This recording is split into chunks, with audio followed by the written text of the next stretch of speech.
Apa yang dilakukan Ibu Jandi ternyata membuat keluarganya mulai kesulitan. Tempat laundry mereka mendadak menolak untuk memperpanjang masa sewa.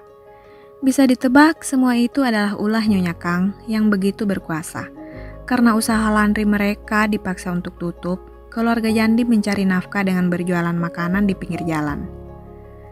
Ingin membuktikan dirinya tidak main-main, Nyonya Kang meminta sopir mobilnya melewati tempat keluarga Jandi berjualan sambil mengajak Junpyo. Dengan polosnya, Jandi langsung menawarkan barang jualannya sebelum kemudian tertawa gugup melihat kehadiran Nyonya Kang di kursi belakang mobil. Dengan tersenyum sinis, Nyonya Kang meminta supaya mobil kembali dijalankan. Begitu melihat sosok Jandi, Junpyo meminta supaya mobil dihentikan. Namun karena tangan Nyonya Kang yang mencengramnya, usahanya sia-sia. Jandi merasa sedih dengan perlakuan Nyonya Kang. Tiba-tiba dari belakang terdengar suara Junpyo memanggilnya. Junpyo marah karena Jandi tidak memberitahu kesulitan keluarganya. Masalah demi masalah menimpa keluarga Jandi. Mau tidak mau, Jandi kembali harus mencari kerja sampingan. Akhirnya, Jandi memutuskan untuk mendatangi tempat di kartu nama yang sempat diberikan padanya oleh seorang pelanggan restoran. Mulai curiga melihat kostum yang tidak biasa, ketakutan Jandi terbukti ketika sutradaranya mulai memaksanya untuk jadi model serabutan. Untungnya, seseorang menolong Jandi yang tidak lain teman sekolahnya, Lee Jae-ha. Kembali bertemu di sekolah, dengan terang-terangan, Jae-ha mengaku kagum dengan sosok Jandi yang berani berhadapan langsung dengan F4. Untuk menutupi profesinya sebagai model serabutan, Jae-ha sengaja berdandan seperti seorang kutu buku. Entah kenapa, Jandi menutupi kejadian tentang Jae-ha dari Junpyo. Jandi menerima tawaran Jae-ha untuk menjadi model pendamping begitu mendengar bayaran yang diberikan cukup memuaskan. Mendengar keluh kesah Junpyo soal Jandi yang mendadak jarang muncul, Ji-ho tanpa sengaja bertemu dengan gadis itu saat bersama Jae-ha. Jandi berusaha menjelaskan, Ji-ho meminta Jandi untuk tidak mengulangi perbuatannya. Dari belakang, Jae-ha tersenyum jahat. Usaha Jandi menutupi profesi barunya gagal. Junpyo marah mengetahui Jandi difoto bersama model yang merupakan siswa Shinhwa.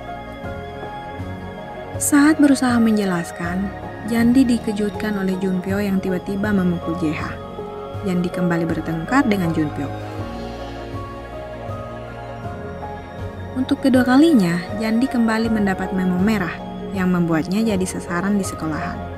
Namun kali ini, Jae-ha menyebut siap menjaga gadis itu. Hubungan Jandi dengan Jae-ha yang semakin dekat membuat Ji-ho mengambil inisiatif untuk menasihati Jandi. Kembali ke kelas yang telah dikosongkan, Jandi sempat tidak sadar kalau terjadi kebocoran gas. Jandi mulai kesusahan bernafas dan akhirnya jatuh tidak sadarkan diri. Beruntung ada Jae-ha, tapi bukannya ke rumah sakit, Jae-ha membawa Jandi ke rumahnya. Ternyata, Jae-ha adalah orang bayaran Nyonya Kang. Sadar Jandi menghilang, Gaeul meminta F4 untuk membantu mencari Jandi. Jandi kembali sadar di rumah Jae-ha. Dia berniat pulang, tapi Jae-ha menghalangi dan meminta Jandi menjauhi Junpyo. Sadar ada yang tidak beres, Jandi mulai ketakutan. Sampai di rumah, Junpyo mendengar kabar kalau Jandi menghilang. Di saat yang sama, ia menerima amplop yang berisi foto dan rambut Jandi. Dia pun bergegas pergi. Junpyo masuk tempat Jandi disekap dan langsung dihajar oleh anak buah Jae-ha. Meski babak belur, Junpyo tetap menolak untuk melepaskan Jandi. Jandi semakin tidak tega melihat Junpyo yang tidak berdaya, dan dengan cepat menggunakan tubuhnya untuk menahan kursi yang hendak dipukulkan Jae-ha. Akibatnya, gadis itu langsung jatuh pingsan. Untungnya, tak lama kemudian muncul Ji-ho, Yi-jung, dan Woo-bin. Tanpa kesulitan, ketiganya mampu menguasai keadaan dan menangkap Jae-ha.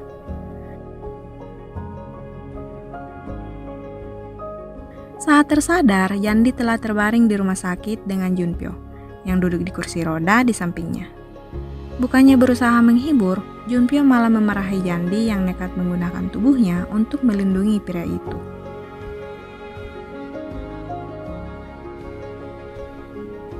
Keadaan di rumah Jandi juga kacau. Ayahnya diseret penagih utang. Dalam keadaan putus asa, ibu Jandi mendatangi Nyonya Kang dan sambil berlutut, memohon supaya Nyonya Kang mau menolong keluarganya. Nyonya Kang tersenyum puas dan langsung melunasi hutang-hutang ayah Jandi. Ketika Jandi pulang, orang tuanya menjelaskan keadaan keluarga mereka. Jandi pun menemui Nyonya Kang untuk mengembalikan hutang keluarganya dan menolak untuk berpisah dengan Junpyo. F4 kembali mengajak Jandi dan Gaul berlibur di tempat ski. Di tempat itu, Junpyo memberikan Jandi hadiah berupa kalung. Trio GSM yang iri akan hal itu merebut kalung itu dari Jandi. Mengetahui kalung pemberiannya dihilangkan Jandi, Junpyo kembali masuk ke kabin dan mendapati anak buah Nyonya Kang yang memaksa Junpyo untuk ikut.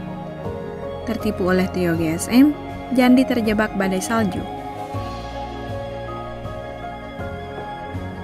Jiho memberitahu Junpyo akan hal itu, membuat Junpyo yang terkurung akhirnya lolos dan mencari Jandi di tengah badai salju yang semakin lebat.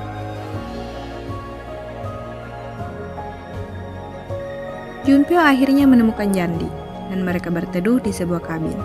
Di tengah suasana yang begitu romantis, mereka berciuman mesra. Oh, masih sempat juga. Keesokan harinya, setelah badai reda, Junpyo dan Jandi kembali ke tempat di mana rekan-rekan F4-nya dan Gaul berada. Jiho yang berhasil menemukan kalung Jandi langsung mengembalikannya ke gadis itu. Kembali ke realita. Junpyo harus segera terbang ke luar negeri karena sang ayah mendadak sakit. Junpyo meminta Jiho untuk membawa Jandi ke bandara. Sayangnya, kedatangan mereka terlambat. Dari atas pesawat, Junpyo mengirim pesan singkat yang isinya meminta Jandi untuk menunggu kepulangannya.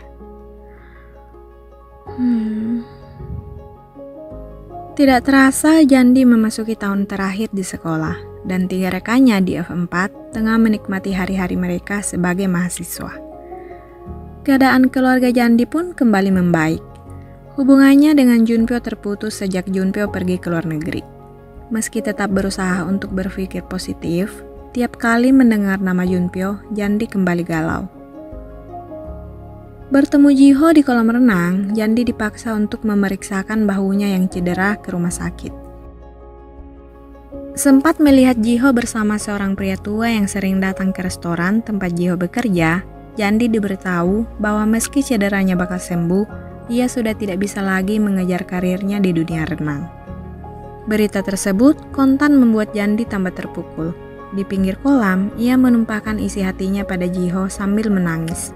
Dengan lembut, pria itu berusaha menghibur Jandi. Meski berat, Jandi akhirnya mulai mengemasi perlengkapan renangnya. 그 사람이 여기 있을 수 없다면 선배가 그 사람 곁으로 가면 되잖아.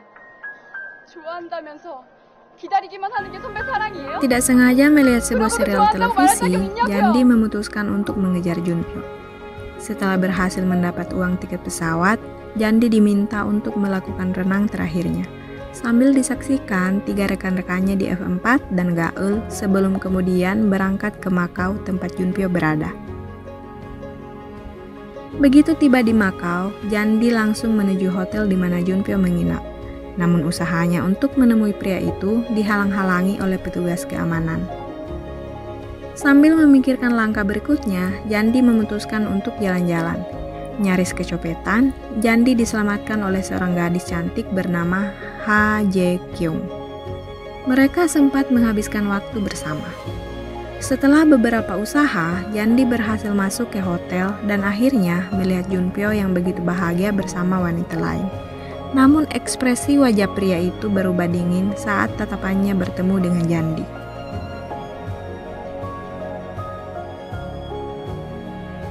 Bingung dengan reaksi Junpyo yang di luar harapannya, Jandi memutuskan untuk mengikuti seorang bocah yang ternyata seorang penipu. Untung saja ada F4 yang entah muncul dari mana datang menyelamatkan Jandi. F4 dan Jandi memutuskan untuk menginap di hotel sambil menghubungi Junpyo. Junpyo menolak bertemu membuat ketiga rekannya yakin ada yang salah. Ketika ditanya soal Junpyo, Jandi berusaha mengelak, namun ucapannya semakin menguatkan kecurigaan Jiho. Di saat ketiga personil F4 dan Jandi menikmati keindahan malam di Makau, Junpyo sibuk menyelesaikan urusan perusahaannya. Jandi sedih karena Junpyo mengabaikannya ketika berada di kasino hotel. F3 menghiburnya dengan mengajak Jandi berkeliling naik gondola. Dari arah yang lain, ada seorang gadis yang menyanyi di atas gondola dengan nada fals. F3 merasa gadis itu sangat memalukan, tapi Jandi mengenalinya yang ternyata adalah Jaekyung. Pada saat yang lain, Nyonya Kang dan Junpyo menyambut kedatangan pengusaha besar dari Amerika. F3 mengajak Jandi makan di sebuah restoran, tapi Jiho mengajak di tempat lain karena ada Junpyo dan ibunya.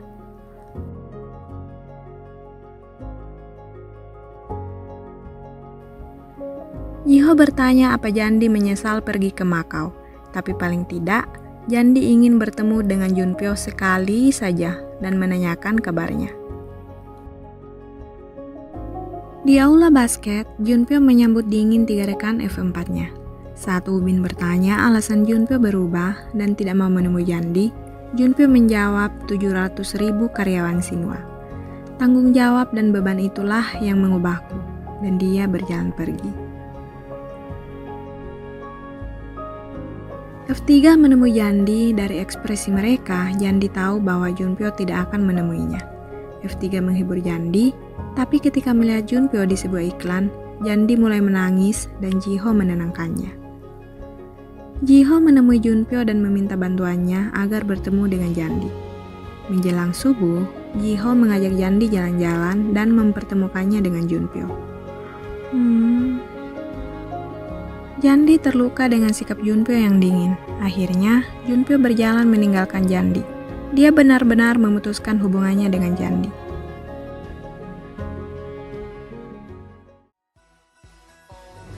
Terima kasih sudah nonton. Sampai jumpa di part selanjutnya. Annyeong. Annyeong, annyeong.